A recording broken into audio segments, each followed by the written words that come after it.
ಸ್ನೇಹಿತರೆ ನಮಸ್ಕಾರ, ಹೇಗಿದ್ದೀರಾ ಎಲ್ಲರೂ? ನಾನು ನಿಮ್ಮ ಆರಾಮದನ್. ಫ್ರೆಂಡ್ಸ್, ಇವತ್ತು ಒಂದು ಮುಖ್ಯವಾದ ವಿಷಯ ಏನಂತ ಅಂದರೆ, ನಮ್ಮ ಕರ್ನಾಟಕ ಸರ್ಕಾರ ಏನಿದೆ ಪ್ರತಿದಿನ ಒಂದೊಂದು ಹೊಸ ಹೊಸ ಸುದ್ದಿಯನ್ನು ಕೊಡ್ತಾ ಇರುತ್ತೆ, ಹೊಸ ಹೊಸ ಶಾಖನ್ನು ಕೊಡ್ತಾ ಇರುತ್ತೆ. ಒಂದು ಶುಭ ಸುದ್ದಿ ಆಗ್ಬೋದು, ಅಶುಭ ಸುದ್ದಿ ಆಗ್ಬೋದು, ಒಟ್ಟಲ್ಲಿ ಬರ್ತಾನೆ ಇರುತ್ತೆ. ಈ ನಮ್ಮ ಕಾಂಗ್ರೆಸ್ ಗೌರ್ನಮೆಂಟ್ ಬಂದಾಗಿಂದನೂ ಜನಗಳು ಗೋಳು ನಿಜವಾಗೂ ಹೇಳಲಿಕ್ಕೂ ತೀರ್ದು. ಅವ್ರು ಏನು ಡೆವಲಪ್ಮೆಂಟ್ ಮಾಡ್ತಾ ಇದ್ದಾರೆ, ಏನು ಮಾಡ್ತಾ ಇದ್ದಾರೆ ಅದು ಸೆಕೆಂಡ್ರಿ. ಬಟ್ ಒಂದು ಹೇಳೋದಂತ ಅಂದರೆ, ಜನಗಳನ್ನು ಕಣ್ಣೀರಂತೂ ಇವ್ರು ತರಿಸ್ತಾ ಇದ್ದಾರೆ. ಯಾಕಂತಂದರೆ ನೋಡಿ, ಒಂದು ಎಕ್ಸಾಂಪಲ್ ಹೇಳೋದಾದರೆ, ಟ್ಯಾಕ್ಸನ್ನು ಹೈಕ್ ಮಾಡಿದ್ರು, ಮತ್ತೆ ರಿಜಿಸ್ಟ್ರೇಷನನ್ನು ನಿಲ್ಲಿಸಿದ್ರು ರೆವೆನ್ಯೂ ಪ್ರಾಪರ್ಟಿಗಳಿಗೆ. ಒಂದು ಕಡೆಗೆ ಅದು ಸೇಫ್ಟಿಗೋಸ್ಕರ ಮಾಡಿದ್ರು, ಅದು 100% ಅಗ್ರೀಡ್. ಬಟ್ ಪ್ರೀ ಪ್ಲ್ಯಾನ್ ಇಲ್ಲದೆ ಮಾಡಿದ್ರು, ಅದು ಒಂದು ಪ್ರಾಬ್ಲಮ್ ಆಗಿರೋದು. ಮತ್ತೆ ಇನ್ನೊಂದೇನಂತ ಅಂದರೆ, ಇವಾಗ ಈ ಪೆರಿಫರಲ್ ರಿಂಗ್ ರೋಡ್ದನ್ನ ತಗೊಂಡು ಬಂದು ಸುಮಾರು ಸಾವಿರಾರು ಕುಟುಂಬಗಳನ್ನ ಬೀದಿ ಪಾಲಾಗೋ ಥರ ಮಾಡ್ತಾ ಇದ್ದಾರೆ. ಅದೇ ಥರನೇನೆ ಇವಾಗ ಇನ್ನಷ್ಟು BDA ಲೇಔಟ್ಸ್ಗಳನ್ನ ಕೂಡ ಮಾಡ್ತಾ ಇದ್ದಾರೆ. ಈ BDA ಲೇಔಟ್ಸ್ ಅನ್ನೋ ಒಂದು ಕಾನ್ಸೆಪ್ಟನ್ನು ತಗೊಂಡು ಬಂದು ಇವರು ಸುಮಾರು ಪ್ರೈವೇಟ್ ಪ್ರಾಪರ್ಟಿಗಳೇನೆ ಇಲ್ಲದೆ ಮಾಡ್ತಾ ಇದ್ದಾರೆ. ಇವರಿಗೆ ನಾಳೆ ಒಬ್ಬ ರೈತ ಅನ್ನೋದು ಕೂಡ ಸಿಗಬಾರ್ದು, ಆ ಥರ ಮಾಡ್ತಾ ಇದ್ದಾರೆ. ನೋಡಿ, ಗ್ರೇಟರ್ ಬೆಂಗಳೂರು ಅನ್ನೋದು ಏನು ಅನೌನ್ಸ್ ಮಾಡಿದ್ದಾರೆ ರಾಮನಗರ ಡಿಸ್ಟಿಕ್ ಅಲ್ಲಿ. ಆ ರಾಮನಗರ ಡಿಸ್ಟಿಕ್ ಅಲ್ಲಿ ಸುಮಾರು 9,000 ಎಕರೆನಲ್ಲಿ ಇವರು ಗ್ರೇಟರ್ ಬೆಂಗಳೂರು ಮಾಡ್ತಿರೋದು.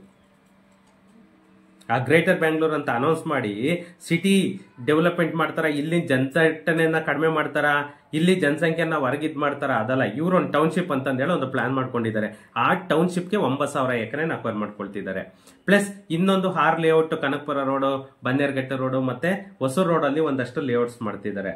ಅದಕ್ಕೆ ಹತ್ತತ್ರ 50,000 ಸೈಟು ಅಂತ ಹೇಳ್ತಾ ಇದ್ದಾರೆ. ಈ ತರ ಹೋದ್ರೆ ಬರೀ ಇವರೇ ಲೇಔಟ್ಸ್ಗಳು ಮಾಡ್ಕೊಂಡು ಇವರೇ ಇದು ಮಾಡಿದ್ರೆ ಎಲ್ಲಿಂದ ಅಗ್ರಿಕಲ್ಚರ್ ಲ್ಯಾಂಡ್ ಸಿಗುತ್ತೆ?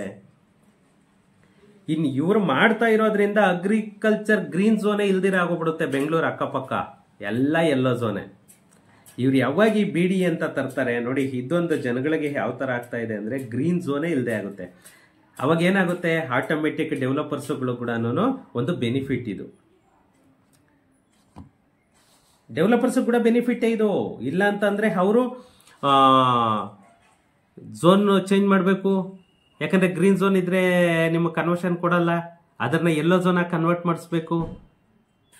ಅವಾಗ ಒಂದು ಅಮೌಂಟ್ ಕಟ್ಟಬೇಕು, ತಿರ್ಗಿ ಕನ್ವರ್ಷನ್ಗೆ ಹೋಗ್ಬೇಕು, ಅವಾಗ ಒಂದು ಅಮೌಂಟ್ ಕಟ್ಟಬೇಕು, ತಿರ್ಗಿ ಅಪ್ರೂವಲ್ಗೆ ಹೋಗ್ಬೇಕು, ಅವಾಗ ಒಂದು ಅಮೌಂಟ್ ಕೊಟ್ಟಬೇಕು. ಆ ಥರ ಬರ್ಡನ್ ಆಗೋದು ಡೆವಲಪರ್ಸ್ ಕೂಡ.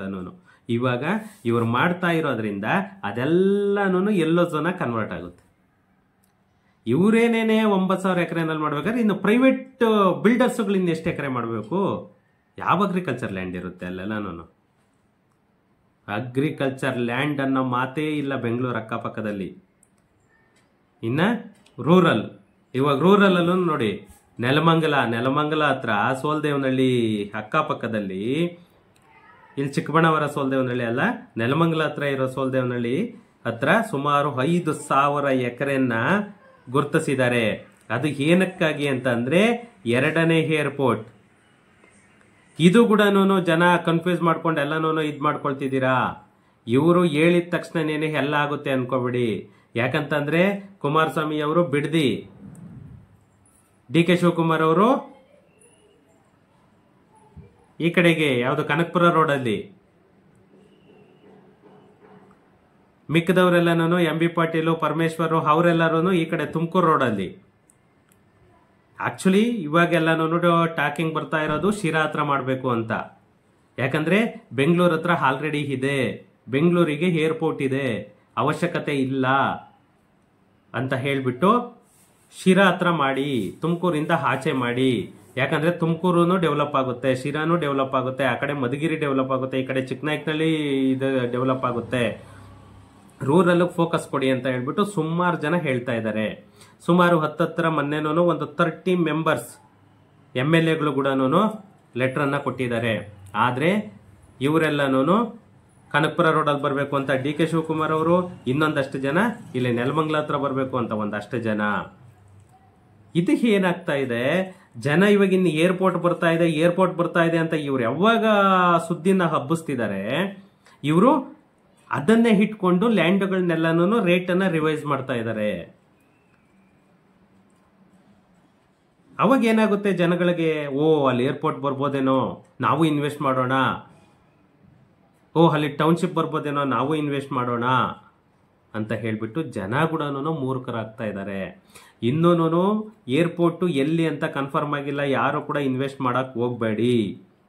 ಇವಾಗ ನೋಡಿ 3 ಜಾಗಗಳನ್ನ ಏನು ಗುರುತಿಸಿದೆ, ಆ 3 ಜಾಗಗಳಲ್ಲೂ ಕೂಡ ಇದು ನೆಲಮಂಗಲ ಹತ್ರದ್ದು ಕೂಡ ಆಲ್ರೆಡಿ ಒಂದು ಬ್ಲೂ ಪ್ರಿಂಟ್ ಕೂಡ ಸಿಕ್ಕಿದೆ. ಅದು ಆಲ್ಮೋಸ್ಟ್ ಒಂದು ಫೈನಲೈಸ್ ಅಂತಲೇನೆ ಹೇಳಬೇಕು.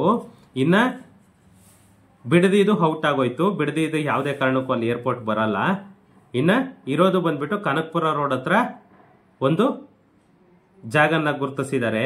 ಆ ಕನಕಪುರ ರೋಡಲ್ಲಿ ಯಾವುದು ಮೋಟ್ಕನಹಳ್ಳಿ ಏನಿದೆ ಅಕ್ಕಪಕ್ಕದ ಜಾಗ, ಆ ಮೋಟ್ಕನಹಳ್ಳಿ ಅಕ್ಕಪಕ್ಕದ ಜಾಗ ಯಾಕಂತಂದ್ರೆ ಅಲ್ಲಿ ಸುಮಾರು ಗವರ್ನಮೆಂಟ್ ಭೂಮಿ, ಸರ್ಕಾರಿ ಜಮೀನು ಏನಿದೆ, ಆ ಸರ್ಕಾರಿ ಜಮೀನನ್ನ ಹೊಡೆಯೋಣ ಅಂತಲೇನೆ ಇವರೆಲ್ಲನೂ ಪ್ರಿಪ್ಲಾನ್ ಹಾಕೊಂಡಿರೋದು. ಇಲ್ಲಿ ನೆಲಮಂಗಲ ಹತ್ರದ್ದು ಪ್ರೈವೇಟ್ ಪ್ರಾಪರ್ಟಿ ಆದ್ರೂ ಕೂಡ ಎಲ್ಲನೂ ಪರಿಶೀಲನೆ ಎಲ್ಲನೂ ಮಾಡಿದ್ದಾರೆ. ಯಾಕಂದ್ರೆ ಸೆಂಟ್ರಲ್ ಇಂದಲೇನೆ ಬಂದು ಎಲ್ಲನೂ ಜಾಗ ಎಲ್ಲನೂ ಸರ್ವೆ ಆಗಿದೆ. ಇಲ್ಲಿ ಕನಕಪುರ ರೋಡ್ಗೂ ಮೊನ್ನೆ ಮಂಗಳವಾರನೇನೆ ಎಲ್ಲ ಬಂದು ಸರ್ವೆ ವರ್ಕ್ ಎಲ್ಲನೂ ಕಂಪ್ಲೀಟ್ ಆಗಿದೆ. ನಮ್ಮ ಬೆಂಗಳೂರಿನ ಅಕ್ಕಪಕ್ಕ ಅಂತ ಅಂದ್ರೆ ರೂರಲ್ ಏನ್ ಇಂಡಸ್ಟ್ರಿಯಲ್ ಏರಿಯಾಸ್ ಇದೆ, ಆ ಇಂಡಸ್ಟ್ರಿಯಲ್ ಏರಿಯಾಸ್ಗೆ ಮೇನ್ ಫೋಕಸ್ ಕೊಡಬೇಕು ಅಂತ ಹೇಳ್ಬಿಟ್ಟು ಈ ಕಡೆ ಹಾರೋಹಳ್ಳಿ ಇಂಡಸ್ಟ್ರಿಯಲ್ ಏರಿಯಾ ಒಂದಿದೆ ಕನಕಪುರ ರೋಡಲ್ಲಿ, ಬೇರೆ ಇನ್ನೇನಿದೆ? ಈ ನೆಲಮಂಗಲ ಆದ್ರೆ ನಿಮ್ಗೆ ತುಮಕೂರು ಇಂದ ಹೊರಗಡೆ ಆದ್ರೆ Dabaspete industrial area, Peenya industrial area, ನಿಮ್ಗೆ ಬೂದಿಹಾಳ್ ಇಂಡಸ್ಟ್ರಿಯಲ್ ಏರಿಯಾ. ಯಾಕಂತಂದ್ರೆ ತುಮಕೂರು ರೋಡು ಮೈನ್ ಇರೋದು. ಆ ತುಮಕೂರು ರೋಡನ್ನೇನೆ ಇವರು ಫೋಕಸ್ ಮಾಡ್ತಾ ಇಲ್ಲ, ಕನಕಪುರ ರೋಡನ್ನ ಫೋಕಸ್ ಮಾಡ್ಕೊಳ್ತಾ ಇದ್ದಾರೆ. ಒಂದು ಇದರಲ್ಲಿ ಕನ್ಫರ್ಮ್ ಆಗಿರೋದೇನಂತ ಅಂದ್ರೆ ಇನ್ನು ಯಾವುದೇ ಜಾಗ ಅಂತ ಹೇಳ್ಬಿಟ್ಟು ಕನ್ಫರ್ಮೇಶನ್ ಆಗಿಲ್ಲ. ಯಾರು ಕೂಡ ಯಾರೋ ಈ ಮೀಡಿಯಾದವರು ಎಲ್ಲರೂ ಹೇಳ್ದಾಗೇನೆ ನೀವು ಊಹಾಪೋಹಕ್ಕೋಸ್ಕರನೇನೆ ನೀವು ಹೋಗಿ ಆ ಜಮೀನ್ ಮೇಲೆ ಇನ್ವೆಸ್ಟ್ ಮಾಡಿ ನೀವು ಮೂರ್ಖರಾಗಬೇಡಿ. ಯಾಕಂದ್ರೆ ಅದು ತುಂಬಾನೇ ಕಷ್ಟ ಇದೆ ಇನ್ನೂನು. ಯಾಕಂದ್ರೆ ನಮ್ಮ ಬ್ಯಾಂಗ್ಳೂರ್ ಇಂಟರ್ನ್ಯಾಷನಲ್ ಏರ್ಪೋರ್ಟ್ ಏನಿದೆ, ಇಂಟರ್ನ್ಯಾಷನಲ್ ಏರ್ಪೋರ್ಟ್ ಇಂದ ಸುಮಾರು 100 ಕಿಲೋಮೀಟರ್ ಒಳಗಡೆ ಯಾವುದೇ ಏರ್ಪೋರ್ಟ್ ಮಾಡೋ ತರ ಇಲ್ಲ. ಅದು ಸೆಂಟ್ರಲ್ಗೆ ಆಲ್ರೆಡಿ ಅಗ್ರಿಮೆಂಟ್ ಆಗಿದೆ. ಅದರಿಂದ ಯಾವುದೇ ಕಾರಣಕ್ಕೂ ಬಿಡೋದಿಲ್ಲ ಇಲ್ಲೆಲ್ಲನೂ ಮಾಡೋದಕ್ಕೆ.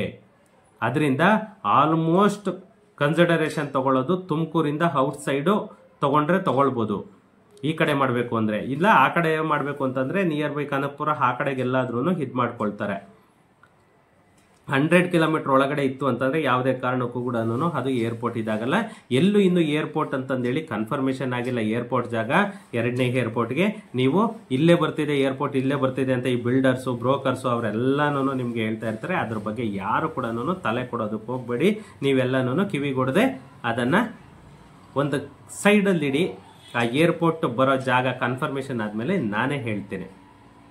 ಅಲ್ಲಿವರೆಗೂ ಸ್ವಲ್ಪ ಕೂಲಾಗಿರಿ. ಯಾಕಂತಂದ್ರೆ ಯಾವ ಜಾಗನೂ ಕನ್ಫರ್ಮ್ ಆಗಿಲ್ಲ, ನಿಮ್ಗೆ ಎಲ್ಲೂ ಇನ್ವೆಸ್ಟ್ ಮಾಡಿ ಸಿಕ್ಕಾಕೊಳ್ಳಕ್ ಹೋಗ್ಬೇಡಿ.